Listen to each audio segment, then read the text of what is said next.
When you play the Game of Thrones, you Subscribe and like. or you die. There is no middle ground.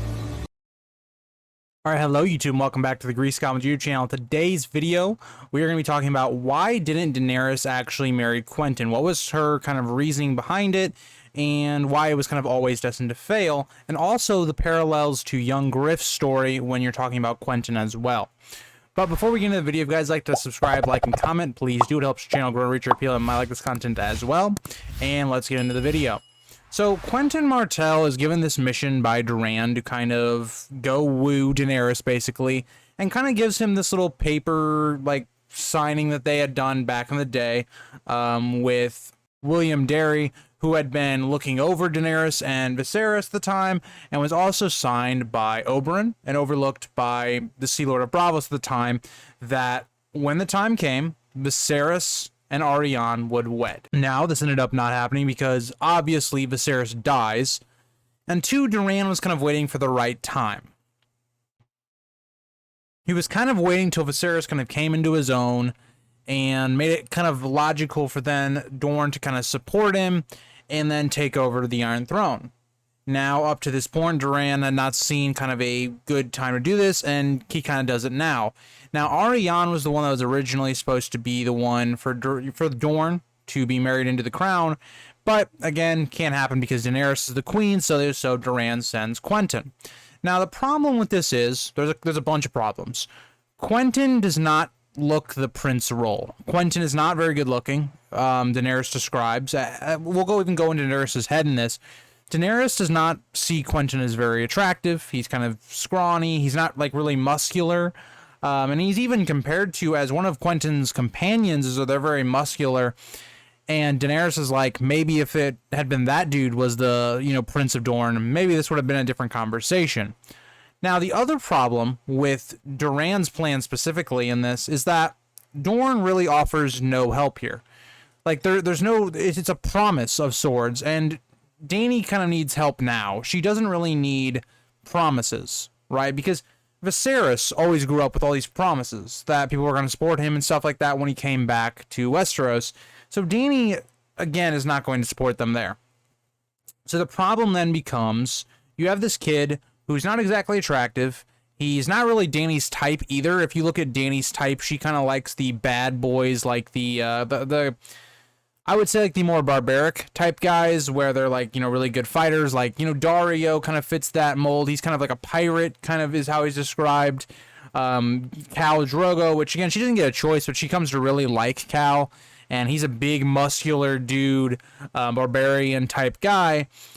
Those are kind of her, I would say, her type, right? I think that's the type of guy she goes for. Quentyn is quite literally the opposite of both of those characters. So for me, you have Quentyn coming into this role where Daenerys, A, is not going to be attracted to you. So you have to think, what does Quentyn offer Daenerys right now? And Daenerys right now is in a very bad situation, right? She is being blockaded from the sea. She has armies coming and breathing down her neck, sieging her. She is surrounded by foes within Meereen as well. There's not really any point where Daenerys can get out of Meereen and just leave, right? That's not who she is. She's going to try and fortify Meereen, make sure that when she leaves, it's not going to go back to the slavers and the masters, and that it'll be a good situation for her people. And there's not really any sight of her leaving relatively soon. So for Dany, this marriage just doesn't make sense at the moment, considering kind of what else she's getting. Now, Hizdahr, I don't think Hizdahr was a good marriage either, but on the face value of it and context-wise, for saving Meereen and trying to help Meereen, Hizdahr makes much more sense than Quentyn does. Because now look at it, if you're the people from Meereen, where Dany is putting aside Hizdahr and marrying this Westerosi dude who brings really no hope of helping them, right? Even if think about it, if it comes through all these Dornish forces, I think he says 60,000 spears, where are they? How long are they going to take to assemble? Am I going to be dead by the time these Dornish soldiers even get here? Will they even cross over to Essos? Will they help me here? Or are they just going to await me in Westeros? There's too many questions. There's too many variables going on with Dorne and too many problems that that Daenerys is facing within Meereen, that it really doesn't make sense for her to marry Quentyn. Now, I want to loop this into the parallels with Aegon, because I think Aegon kind of realized this and was smarter than Quentyn, where there was a difference, right? Where Aegon, or young Griff, was going to bring the Golden Company. That would have been 10,000 swords, and a lot more support with elephants, stuff like that. It would have made a lot more sense if Dany was to marry young Griff, right? Just family-wise, that's what the Targaryens do. He's bringing actual armies. But again, the same thing kind of surfaces. Aegon, yes, is described as being attractive, but is he really Dany's type? Because again, as we've talked about in Dany's type, young Griff is quite the opposite. Right now, young Griff is kind of a more muscular guy than Quentyn is, and a lot more good-looking, but still isn't really Dany's type. So would, if anything, have really changed if Aegon had done relatively the same thing as young Griff, or not young Griff, if Aegon had done the same thing as Quentyn? No. So I think you see it, and this is one of the things I love about Dance of Dragons, is you see two different characters realizing that in their situation where young Griff is very unexperienced, he's very young, he doesn't have a lot to offer to Daenerys when it comes to experience and stuff like that. Things Daenerys like looks for and likes. Daenerys also kind of likes older guys as well.